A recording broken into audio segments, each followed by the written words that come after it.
et bienvenue à toi sur ce nouvel épisode. Aujourd'hui, j'ai envie de te parler d'un sujet que je retrouve chez presque toutes les femmes que j'accompagne, le poids d'être une sauveuse. Tu vas découvrir pourquoi ce rôle s'installe dans nos vies, comment il se manifeste dans nos relations et surtout comment on peut commencer à s'en libérer. La sauveuse, c'est une partie de nous qui s'est construite avec le temps, souvent à partir d'une blessure émotionnelle, d'un manque affectif ou d'une croyance liée à l'enfance. C'est cette part hypersensible de toi qui ressent profondément la souffrance des autres et qui, comme une super-héroïne, veut porter secours. Mais ce rôle a un prix, car le poids de la sauveuse ne se limite pas aux relations amoureuses. On la retrouve aussi dans l'amitié et dans la famille. C'est ce schéma où l'on place constamment les besoins des autres avant les siens, où l'on s'oublie pour être présente, aider, soutenir, réparer, quitte à s'épuiser intérieurement.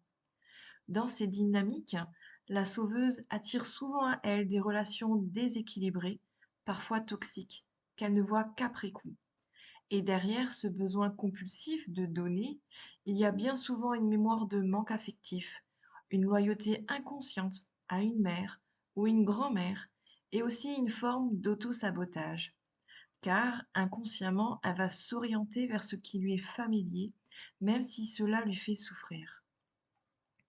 Au début, tout semble beau, dans les relations amoureuses, l'hormone de l'amour agit comme un voile.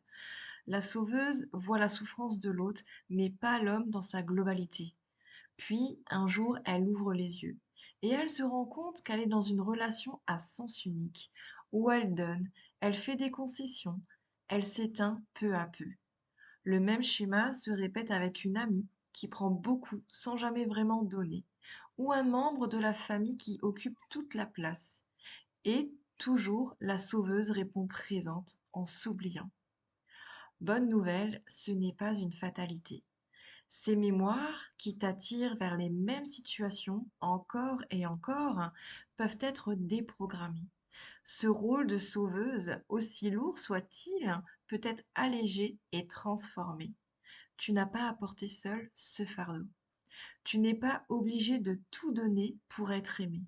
Tu n'es pas obligé de t'oublier pour exister. Tu as le droit d'apprendre à répondre à tes besoins avant de répondre à ceux des autres. C'est ce chemin que j'accompagne avec les femmes hypersensibles. Réapprendre à se choisir, à se libérer des schémas répétitifs et à s'aimer autrement. Merci d'avoir écouté ce podcast. J'espère qu'il t'aura apporté un nouvel éclairage, peut-être des prises de conscience, ou tout simplement un peu de douceur dans ton cheminement. Si cet épisode a résonné en toi, n'hésite pas à le partager à une amie ou à m'écrire pour me dire ce que tu en retires.